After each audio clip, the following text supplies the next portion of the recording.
Today I wish to talk to you about death. Recently I lost my brother-in-law and several friends. I felt pained. Their children felt even deeper pain. This feeling of pain I consider to be life. There are two kinds of life we live. One is the life of the body, by our heart beats, our lungs pump air, we breathe, we see, we walk. This is life of the body. And there is another life called the life of feelings or sensitivity.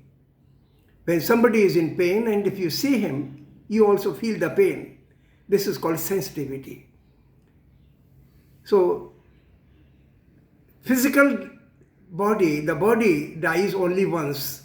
When it stops functioning, it stops breathing, it stops having pulse, then we say the body has died.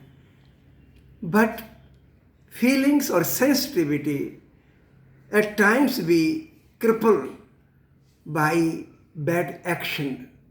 When you hurt someone and don't feel the pain of the other, then you are dead.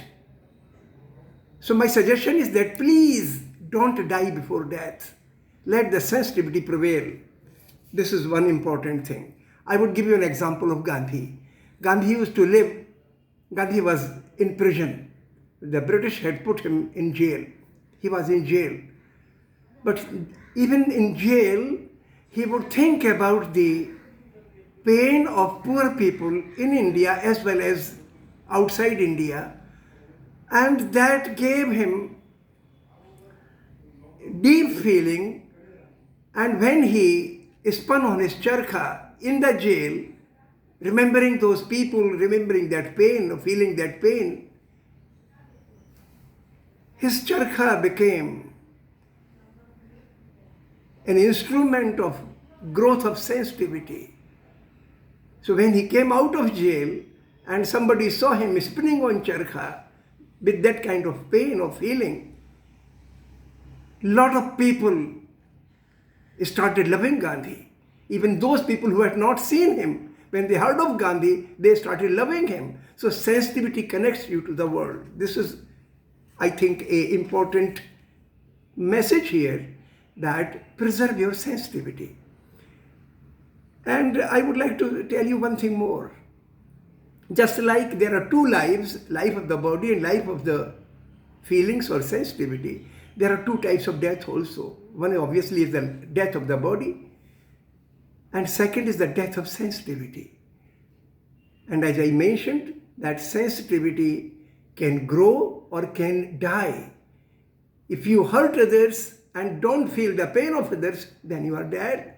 And if you see the pain of others and take a step in reducing the pain of others, then your sensitivity grows. You become a person of larger sensitivity, larger dimension. I will give you another example. In 2002, there was violence in Gujarat. I visited a village, Panderwada, because I had heard that 27 people have been killed over there. When I went over there and I went to the house of the sarpanch, the head of the village, there were 15-20 people sitting around. One person said that these Muslims are very hard-headed. When they were being burnt and burnt alive, and they were told to say Jai Shri Ram, they said Jai Pakistan. Then I told this man, I have also seen many people dying, Hindus and Muslims. When you breathe your last, at that moment you don't remember. You cease to be a Hindu or a Muslim or a Hindustani or Pakistani. You are nobody. At that time you remember only your parents or your God. So please, if you see the faults of others, see their pain also. Well, my dialogue or conversation stopped with him at this point. Few hours later, when I reached the bus stand to take the bus for Godhra, this man came and said that if I have pained you, I'm sorry. I told him that it's not causing pain to me.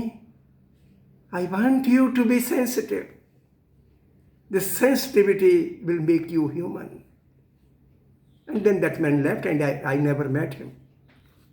One thing more I would like to tell to my older friends, older people, that till your last breath, as long as you are alive, please keep yourself engaged or involved in some activity, productive activity. And to the younger people, I would say that remove prejudice from your head, that you are a Hindu or a Muslim or a rich or a poor or a girl or a boy. Remove these prejudices. See a person in front of you in totality, and that will enhance your sensitivity, and that will bring you more life. You will be dearer to the whole world. Thank you.